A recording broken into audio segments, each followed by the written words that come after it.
Wow, wow, wee, wow. And a famous man said, how good did we go on Tuesday? Manchester United 2, Liverpool 1. Welcome, my man Emad, and welcome my Queensland and Brisbane mate Dino. How you been, boys? Yeah, good, Adam. Thanks for having us on. Well, it is my show too, so yeah, good to be here. It was a good win. Still pumped, still buzzing from the result the other morning for us. Unbelievable result, great atmosphere, and a great way to start the season for eriktenhag. Oh, mate. Boys, crazy. What a weekend. Hey? Copping it all last week. And where are they this week? Where are they this week? Yeah, mate. Shut them up. My phone's dead, mate. Like, no one's talking to me, nothing. Yeah, it shuts them up pretty quick. Yeah. It does. You know? Mate, Old Trafford, I'm telling you, I can still hear the sound of Old Trafford just coming through the TV, just buzzing for that 90 minutes. It was unbelievable. Mate, I was what do you call it? I watched it in the living area again. And I tell you, this is me when I had to celebrate because I'm going. I'm jumping around the house. Kira's ended up in the car with Belinda going to school. She's ended up putting Glory, Glory Man United on while Belinda's driving. And, mate, apparently Belinda could hear me galloping through the house when they scored. So, mate, exciting times. Well, exciting game anyway. Dead set puts a positive spin on it, that's for sure, doesn't it? Is it what you thought it'd be, Dean, or what'd you think coming into the game? To be honest, like, you know, I didn't see why we couldn't win. Like, you know, Liverpool haven't been playing their best either. You know, we've got to admit it, their midfield's a bit weak at the moment with their injuries and that. But I just thought, like, after the week, like, Ten Hag would have, like, driven these players to work hard, you know, and they did. And it just shows what the group of players are capable of doing when they put the effort in. Like, you know, I just don't understand where it's been the last year, to be honest. 100% right. That's 100% right. Like you can imagine what everyone would have been thinking. Like, why weren't you guys putting in this much effort game week 1, game week 2? Why does it take Ten Hag having to send you on a 13, 14 kilometer run the day after a loss for you to pull your finger out? And Ten Hag exactly. as well. And the manager has to run with you. We know your capabilities. Why are you not producing? It's not hard, man. You look how excited everyone gets for you. The whole stadium was rocking, as I said before.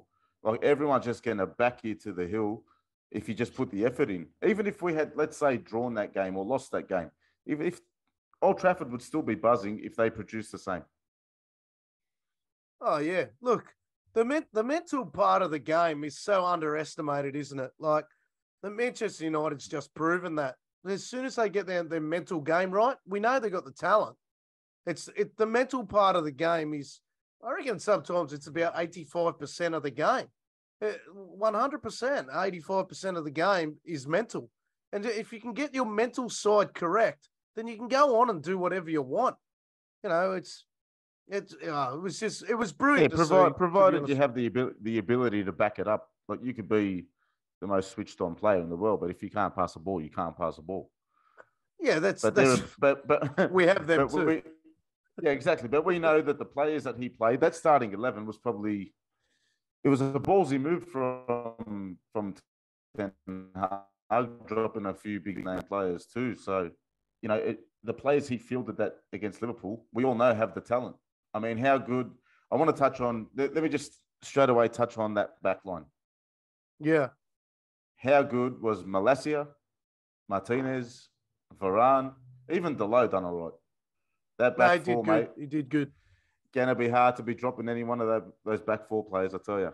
Mate, I tell you what, the communication at times between Martinez, and I'm going to get the names right this week, Martinez and Varane was beautiful. Like, they actually at times, they they were actually communicating when they were off the ball and stuff like that. And it was good that the cameras actually picked up on that. So it was really good to see. And then Malaysia down that left-hand side, mate, he had Salah in his pocket. Even when Salah got around him, he still went back and got him again. It was beautiful. My favourite part of the game was seeing Martinez absolutely hit Salah first few minutes of the game, come back. He didn't just walk away from him. He dropped the shoulder on him again, and it set the tone for the game. And it was just beautiful to watch. It was just great. I think Boys, he's when was the last prick time? in the team that we need. 100%, Yeah, well, exactly. mate. When was the last time like you saw a United player with that much passion during a game? Like, you know, everything he did. So He did the old South American, you know, celebrating a tackle, a block. You know, we could have been 3-4 nil up that first half, but we also could have conceded 2 own goals, you know, like, so there was a bit of luck there as well. But, you know, like the biggest problem is going to be just everyone's staying fit. You know, you saw the boys cramping up at the end. Varane's a worry with, you know, how many games is he going to play this season? So, you know, this obviously nothing's a quick fix, but, you know, it's a good platform to have. And, you know, you're going to have Casemeiro there in front of him. And, you know, like the week before, Scott McTominay couldn't do anything. And then against Liverpool, I thought he was good, to be honest. Like, I thought he was brilliant against him. I'm not being biased because I like him, but I thought he was actually brilliant against Liverpool. Scott well, we McTominay. actually spoke about that through the game, didn't we, Emad? How he was probably getting guided around the pitch, and everyone was encouraging him to move into the space and everything like that. So he's never really had that leader on the pitch to direct him that way. And he's had Varane and Malaysia. He's done this a couple of times. He's done this a couple of times over last season, and he did it again against Liverpool. His pressing of the ball and winning the ball back, and then playing that ball through to Bruno, who put Elanga in on goal, even though he hit the post. That doesn't happen if it wasn't for McTominay. Yeah, he won the ball, and he done the same. He done the same against, I think it was Brighton last season for Ronaldo. He closed down that Basuma, smashed him in a tackle, won the ball, played Ronaldo in on goal, and he scored. Yeah, we know that McTominay has that ability, but he just, like you said, maybe just needs that guidance, needs a bit of direction. You got a proper football like manager there, like, you know, eriktenhag is used to working with technical players, distribution, and all that. Like, you know, Ollie wasn't like that. Mourinho isn't like that anymore, even though in the past he's been quite good at it. But you know what I mean? He's got the hardness, he's got the physique and all that. It's all about the technique now and how he distributes the ball. Like, you know, having Christian Eriksen next to him, who's probably one of the best still at doing that. It's going to be amazing. Eriksen now he's got Casemeiro there. Like, you know, obviously he's not as quick as what he once was, but, you know, like it's good stepping stones for everyone, you know, and who knows what business we do in the next week. And it's just upwards from here, you know. Let's forget about those first 2 games and keep improving. No, 100%. Look, I don't know if you guys, just quickly, I don't know if you guys got the chance to see that Gary Neville interview with Ten Hag. It was released, I think, yesterday or the day before. But he said the reason why he took Martinez off against who did we play last game? Was it Brentford? Brentford. Brighton. Brighton. Oh, was it Brentford? No, yeah. The reason why he took him off at half time was because he didn't think we could win the game, but he wanted to give Varane some minutes on the pitch. So, and that was before the Liverpool game. So, yeah, anyone saying that you know, he dropped him because he was poor, that wasn't the reason at all. He just thought the game got away from him and so he thought he'd give him some minutes. No one would say that, Adam. Fucking smart, mate. Mate, I just still find it funny how Carragher and Neville had to walk into Carrington 2 weeks after the season started and then interrogate and question the new manager. It hasn't happened at any other club. No, it was a disgrace, man. Even are they walking in? Are they going to go to Liverpool's training ground this week and question Klopp? Yeah, even when I was watching the interview, I was cringing. But they put him on the spot that many times. But to Erik ten Hag, demeanor, he answered the questions perfectly, mate, and he wasn't taking it. And you know what? If you watch Carrick's face, he actually looked like he felt Carragher's face. He actually looked like he felt awkward asking the questions because he knew that eriktenhag was going to write him off. Mate, they're probably trying to catch him out with the language barrier thing as well. So yeah, who knows? How good was his after game speech with that? Yeah, It was brilliant. I loved it. Yeah, it was that good. Dropping the F-bomb. Boys, I want to touch on our two goal scorers, Jadon Sancho and Marcus Rashford. Let's go through that first goal. Sending Milner for a hot dog. Yeah. And Virgil van Disney standing there like a statue, Disney on ice, hands behind his back. He looked like a figure skater. Well, what do you call it? The keeper went as well. Did you see the keeper? The keeper went at the same time Allison as Milner. That's right. He did. So he went at the same time. So he sent both of them. Then what was Van Dijk doing? Like, if that's Harry Maguire, he's copping an absolute shellacking for it. Come on, man. Yeah, if you're going to give it... Boys, I know what happened. The pitch was too wet. Yeah. They switched over. It was too wet, yeah. So, Van Dijk done the right thing. If he had moved, he would have slipped. So he stood his ground. Good on him. Yeah. Hey, I think Van Dijk, right? I don't think he's that good of a defender as everyone makes him out to be. I have heard this before, Emad, and it's not just for you. I've heard this before. But because he's got this amazing stat that he hasn't been dribbled past X amount of games, no one's dribbled past him. But if you actually watch him, the reason why no one dribbles past him is because he never goes in on a tackle. He will just track back and jockey all the way back to his own box and then wait for the striker or the attacker to make a touch too big, and then he'll come in and close you down. He never goes in on a tackle. He'll never press a striker. He just jockeys the whole way back. That's all he does, and he waits for a bad touch. So there's the reason why he's never been dribbled around. And Sancho, that got beaten this week in the first round. Yeah, well, match day one. Someone and Martial had him in a spin anyway. How good was Martial when he came on? Unbelievable. 20+ goals, boys. I can feel it's coming, bro. I'm with you, Dino. I'm backing you. But we spoke about it. As long as he stays fit, mate, he'll get that 20 goals easy. We spoke about it on the last pod, Matt. If Martial, Rashford, and Sancho start together, they combine really well. And we saw that in the preseason. And they love that little tiki-taka football. And mate, when Martial drops in, and I'm the first to admit, I criticised Martial like nothing else. Holy shit, the amount of arguments Dino and I had over Martial over the last 2 years. But when he's dropping in and the energy is there and everything like that, and mate, he's unstoppable. And I suppose it's a bit contradictory because I'll back Rashford to the hill. So soon as Rashford's on and he's focused on the game, and this is why I talk about the mental part of the game. As supporters, sometimes we've got to, being pressured and I know it's a massive arena, Old Trafford, but that mental part of the game is huge, especially for players like them. So hopefully they can just stay on top of it. Players and fans alike. So players should be able to take the criticism, but when they've performed in such a way where they've played really well or jagged themselves a goal, they deserve praise as well. And that's what fans need to understand. Just because I criticise Bruno Fernandes doesn't mean I hate the bloke, but I'm allowed to criticise his performances. But when he puts a decent performance on, I'll praise him. I have no issue with that. And the same goes for every other player. Same with Harry Maguire, same with Ronaldo, whoever it is. I don't hate any particular player.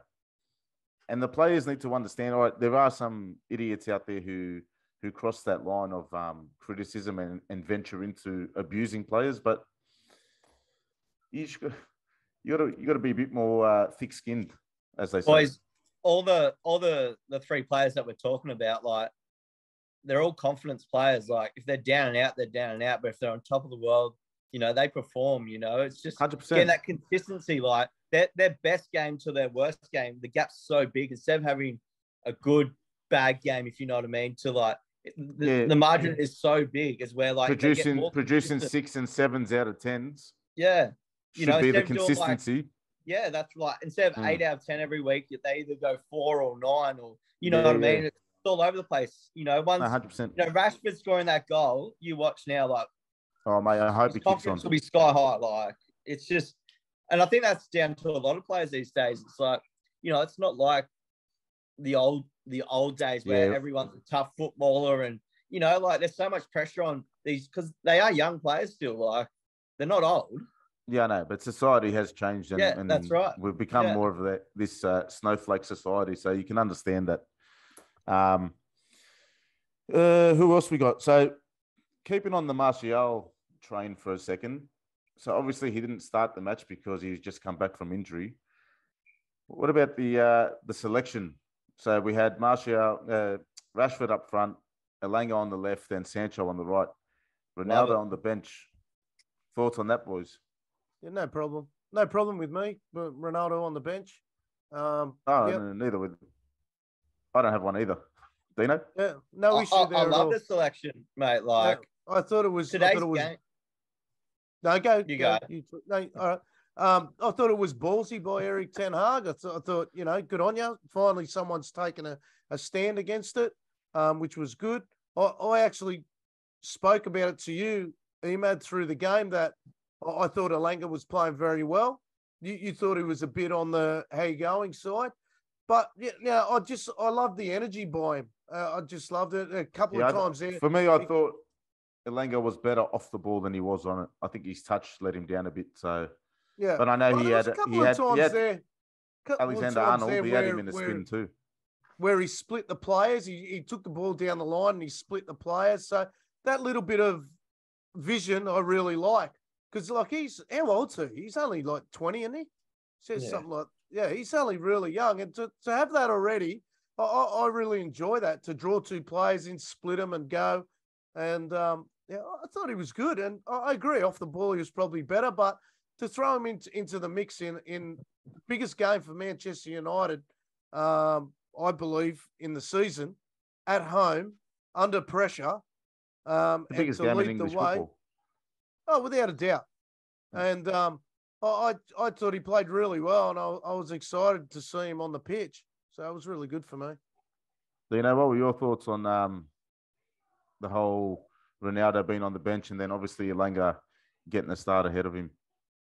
I just think the manager was being realistic. Like, we can't deny Liverpool's been a good team, over the last few years, and they were always going to have more of the ball. Their wingers pretty much play like strikers these days. Their fullbacks play, centre mids and stuff like that. So we needed pace. Like, we needed players to track back, close players down, all that sort of stuff. Ronaldo's not going to do that. Like, we just got to be honest now. Like, he's old. Like, even though he looks great and all that sort of stuff, he can't physically do it.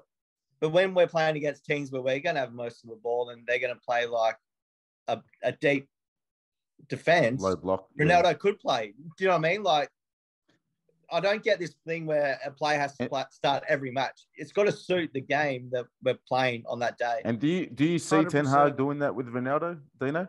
Do you see him using him in that sense, or do you think, because this was another issue topic I wanted to talk about, what we think is going to happen with Ronaldo by the end of the transfer window? Do you see him staying at United and then Ten Hag using him in those situations? So when we play teams that sit in the low block and who aren't going to press as much, is that going to be a game suited more for Ronaldo, or is he going to stick to his guns and just keep our front three of, Martial, Rashford, Sancho, or Elanga in for one of those? I honestly think he'll just do it game by game. And, as I said previously, like he studies the game. He's a proper manager. He's got tactics for each team and stuff like that. So I honestly think Ronaldo will stay, because no one else really wants him, or you know what I mean? And I think Ronaldo's got to realize that he's got a World Cup to play in November, December. So his best chance of being match fit for that will be at United, even if he's not playing every match. He's got great facilities, the right physios and all that sort of stuff. And at the end of the day, he's still going to get match time. So I think he's still going to be a key player for us, and he'll still score his 20 goals. He just has to accept that he won't be playing every game. Well, ESPN's come out today and said that he's been linked up, and there's talks with a MLS team. Is it Austin or Austin? Yeah, but there was also a rumor that he's not going to Austin. If he's going to go to America, He's going to go to one of the bigger teams. There was also another rumor today that he's in. They're in talks with Marseille, where Eric Boy just got loaned out to. Good luck to him. Good luck to Eric. You know, I think he's been a bit harshly Good luck done. to Marseille, mate. He's going to score. He's going to score 4 own goals, and it's going to end up like Patrice Evra versus the Marseille Ultras. You watch. It'll be 4 own goals, and you'll break his leg. Mate, the Marseille Ultras will be onto him straight away. You watch. He's so kamikaze that what's his name? Eric Boy. He's a stone cold good killer. luck to him. You know, like I hope he plays every match and he stays fit and gets a good run, has a good World Cup, and who knows? You know, he might improve. You know, it's just for him. It's not about his ability. It's all in his head. You know, I think. The deal for that one was a loan with the option to buy, or if they make Champions League. Yeah, I think there's if an they make obligation like the to top buy 4 or whatever it is. Yeah. So that'll be at least look. That's another one off the books. I would have loved to see what's his name, Phil Jones, go instead, but somehow where's Axel? Like, is Axel got the Phil Jones injury or what's happening? I don't know. There was rumors. Hold on, I'll tell you 1 second. Let me just get. Are you that Fabrizio Romano with rumors, or what are you doing? No. I'm just gonna share what was shared to me today. Hold on 1 second. Let me find it. Yeah, look, I'm just looking at the stats. Looking at the stats for the Liverpool United game, and because I was that pumped for the game, I didn't even look at anything. But I'm just looking at the possession and stuff like that. Like Liverpool had 71. Yeah, go. Sorry, keep going. Yeah, sorry. Twanzabe's been injured, so he's not going anywhere this transfer window because obviously he won't pass his medical. So I'm going to say throw him in the Phil Jones basket, please. Yeah. Well, he's 25 now. He's not young. Well, by the time he gets over this injury, he'll be 35 and we're still paying him. Yeah. Hey, back to the stats. Like, possession-wise, Liverpool had 71% of possession to United's 29. Shots, 17. Liverpool had more shots, 17-13. Shots on target, 5 each. Corners, Liverpool 8-6. I tell you what, we did look good at defending corners, didn't we? Even though Bruno decided to shoot at Martino. I know. I don't know. I'm still nervous, though. Yeah. I was more trustworthy with the boys that we had there, that's for sure. Speaking of Bruno, I'm even going to give him some praise because I thought he had a good game. But there was one thing. He was okay. Right? He was a bit... Dino, he was okay. And for me to play... I've just been shot by the sniper. I've been shot by the sniper that Bruno got shot by.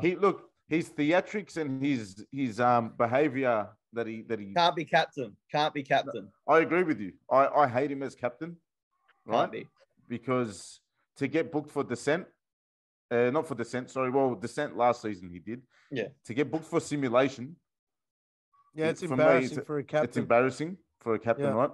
His but theatrics and his stuff. Yeah. His theatrics I don't like. But there was one thing that really, amongst all that, right? There's one thing that really annoyed me the most. And it was when Ronaldo came on. Right? And Bruno had the ball and we're trying to run down the clock. And he had the ball near the sideline there. And rather than put the ball down the line, I think Rashford might have been in front of him and go and hold it up in the corner or something. What did he try and do? He tried to find Ronaldo with some magical ball that didn't come off. And then Ronaldo had a shot at goal, I think, with about 4 minutes to go. Yes. You know, I said that.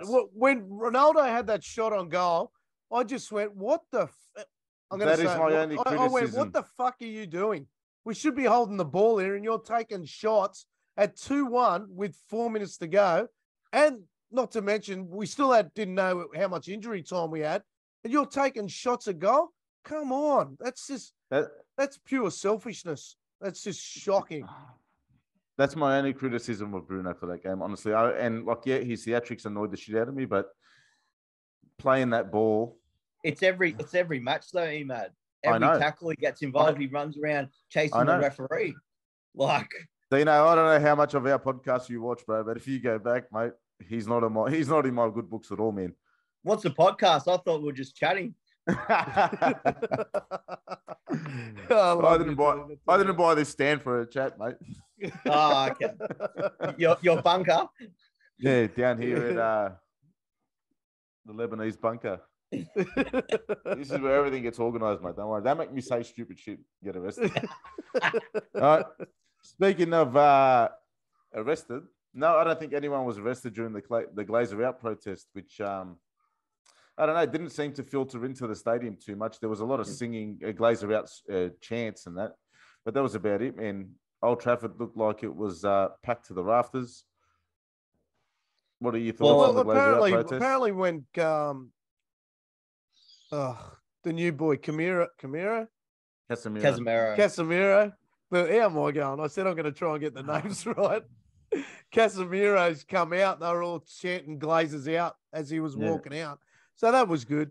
Look, you got to sit here and support the boys, which I will 100%. You know, I'm not going to sit down here in Australia and criticise what they're doing. No chance in the world. Good on them. They're doing their best for all the supporters, not just local, but around the world as well. And you just got to support them and, back them. So good luck to them. Obviously, some of us have to be careful what we say about it. But, I don't see what's wrong with a peaceful protest. I think you get your message across better if it's peaceful, you know what I mean? Like, you don't need trouble and all that sort of stuff because at the end of the day, that won't stop. But you need peaceful. It's all about numbers, and what I saw, the numbers were triple of what it was last time, but the Glazers go and fork out money for Casemeiro and it's looking like Anthony. They do this all the time. It gets to the end of the window. These players should be coming in first week the window's open, so they get the whole preseason done and they're up to scratch, like those two new players, like Martinez or Martinez, whatever you want to call him. He should have been in that first week. Do you know what I mean? Like that for years, man. Yeah, but I don't think business deals or transfers are that easy for United these days, man. That's it. Like you look at Van der Sar, right? Van der Sar is obviously the CEO or technical director of football at Ajax. He was not going to allow, although he let United take Ten Hag, he's not going to allow United to come knocking on their door and just decimate his side. Because that's what happened to them a couple of seasons ago when they made that Champions League semi. Everyone's just gone in and just picked all their players out and they've had to start from scratch again. But why are they going to allow it in the last week, though? Because money talks. Yeah, that's right. But that's what we're saying. Like, if they're serious about supporting Ten Hag, money shouldn't have mattered. No, but then this is the problem, right? And look, this is the problem, Dino. Look, if let's say Anthony comes to United, right? Yeah. And we buy him for 90 mil, right? But then he doesn't do so well and he gets labelled a flop, right? Who's going to be the first target? The Glazers again. Oh, we spent 90 million on this flop. No, but do you know why is? It's because we brought Falcao, Deemer, all these players, all for the names on their shirt so they could resell their shirt and make their money back. It wasn't to support the manager and improve the team. How many good business should be run? Do you know what I mean? Like Schweinsteiger, what age? Like, do you know what I mean? Yeah, like, I understand that. Listen, but the key word in that, though, if I'm a business owner, hang I on. We're not my business is making money, man. I'm not spending my own money. We're not a business. Yeah, but we're not living in 1996, bro. But it do you invest in your your business? Football club first, Emad. Hang on, Emad. Do you invest in your business? I've invested in my business, and now that my business is profitable, you spent money. It invests in itself. But you spent money originally. Originally, of course, I did. Well, they haven't spent any money. I know they haven't spent any money because the whole buyout of I understand that part. Yeah. Right, that part I don't agree. That's the gripe that United fans have, though. Yes, there's $1 billion.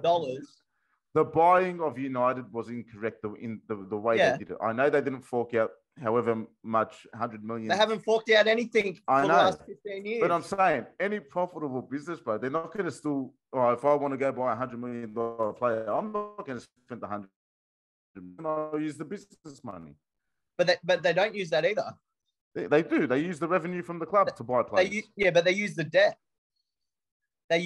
So there's $1 billion. The stadium is one of the worst stadiums in England now. Mate, I don't disagree. I know they're shit owners, but I'm just saying in terms of buying the players, that's how players should be bought.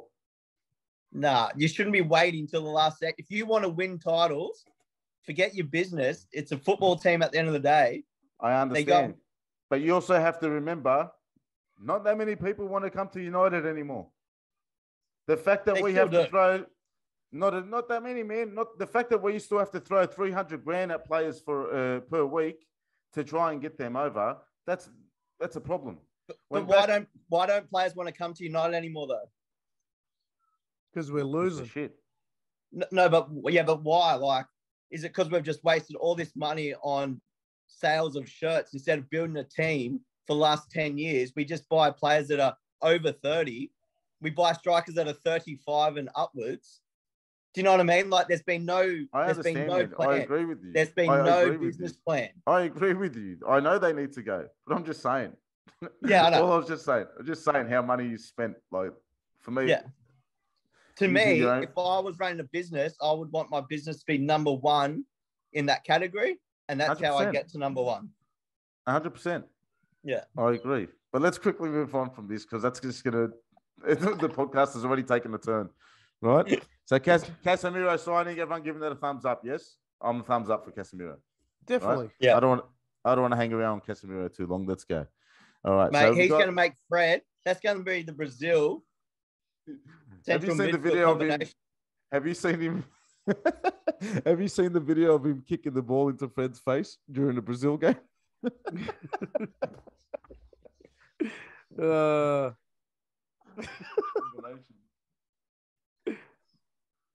Stay on track, man. Hey? Sorry, Stay on track. Okay. Just quickly, right? Because we want to get this wrapped up very soon. When do we play? Saturday night, United. Saturday night, 9:30. Yep. We'll be at Scruffy Murphy's down here in Sydney. Are you guys going to what is it, Pig and Whistle? Up there in Brisbane? Mate. Yep, is this United away? Are you away? We're away. I'm pretty sure we're away. Southampton, what are they coming at the moment? Anyone know? Nah, mate. All I know is that James Ward-Prowse will probably score against us like every other match. Yeah, a 65-yard free kick. Dino, give your supporters club a plug, mate. You've got a couple of events coming up, so definitely talk about it. Yeah, so this Saturday we're presenting our Supporter of the Year award. It's going to be our first big catch-up since the Melbourne trip, so there'll be plenty of stories in that told. There'll be general information about what's coming up in the future with the supporters club. The Pig and Whistle on Eagle Street hosts all our events and are great supporters of us, so thumbs up to them. And then we've got a great early kickoff, so the place is going to be bouncing. We've also got a golf day coming up. What date is it on? The 9th of October up in Brisbane. Our member James runs all that, and mate, I'm not a golfer myself, and I don't pretend to be, but everyone that went to it last year couldn't stop talking about it. So it's another great day. The boys have a laugh, and just great Sunday event. Just go full Happy Gilmore. Well, it's called the Maisie Trophy. So yeah, David May. There's always beers involved. That is. That's good, mate. All right, so just on Southampton's form, last week they beat Leicester 2-1 away. Previous week, 2-2 draw with Leeds United, and they lost their opening game to Tottenham 4-1. They're currently sitting 11th on the Premier League ladder. We are three positions lower than them, obviously at 14. A couple of spots above Liverpool, and I think West Ham are still holding up the whole Premier League table as we speak. Boys, lineup. What do you reckon? Yeah. Does he stick with the same 11, or does he do what we mentioned earlier, Dino? Does he, change it up to suit the game, or how's he going to approach this one? I think he'll start Martial instead of Elanga, to be honest. Everyone else stays the same? No, I think Casemeiro comes straight in. Casemeiro will come straight in. He's been playing with Real Madrid, he's match fit. So, I think McTominay will drop out. It'll be Eriksen and Casemeiro in the middle. Well, hopefully we get him registered in time, because there's still no official sort of announcement sort of thing on the club website. So hopefully he's registered and his work visa goes through. Yeah. Adam, what do you reckon? Yeah, I think I agree with Dean. I'd like to see that as well.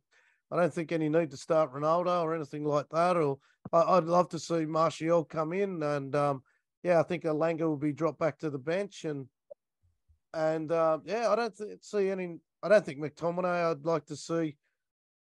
And like you said, it all depends on whether he gets registered or not. You would think. I don't know if he'll come straight in, but most of the time, most managers will just blend him into a game. I don't think he'll start the game. Bench. Yeah, I think he'll come in off the bench, to be honest with you. Yeah. I think the back four stay the same. I think the back four stays the same. You're not going to change that up. That was just so good. So fucking good. As long as Varane can, back up that quick, I don't know, and also that was the next question. Sorry, Dino. On Ronaldo, he didn't have a preseason. Everyone's got to remember too. So, it could be Ten Hag sort of saying, you didn't want to join the team in preseason, so you wait your time. Yeah. Just quickly before we wrap it up, on the Varane and Martinez combination, do you think we're going to see? Is this the start of an exciting partnership for United at centre back? And how do you think, or do you think Maguire? That's it. His time is now done. And Luke Shaw too. I honestly think they both need to find new clubs. But let's just get Luke Shaw and just put him in my mug here, and you just stay down there, buddy. You're not coming back in. Go find yourself another club, right? But look, even if you if you watch that that pod with Gary Neville and eriktenhag, he actually spoke about. They actually drilled him about De Gea kicking the ball straight down the middle. The actual plan was for De Gea to go over the top. And if you saw in this game, De Gea made those really good saves, but he also was going long over the press. So that was another thing. So De Gea had a great game, and I think the communication between all of them now is on point, and I think they're actually practicing that. And so the partnership for me is just going to be one to watch. Really is. Do you think Maguire comes back into this side? No way, man. No, shit, no. League Cup. He can just go in there. Yep. Cup player now. That's it. Last week it was he's my captain, and now this week he's in the mug. Mate, you know my sarcasm when it comes to that. Maguire's definitely going to be playing again. We're silly if we think he's not going to be in the team. I know, yeah. As I say, Varane's not going to be playing 40 plus games. Let's be honest. The thing I find interesting is that Wan-Bissaka came on for Delo. He didn't even bring on Maguire to shore up that back line when we're getting hammered that last 10 minutes. Yeah.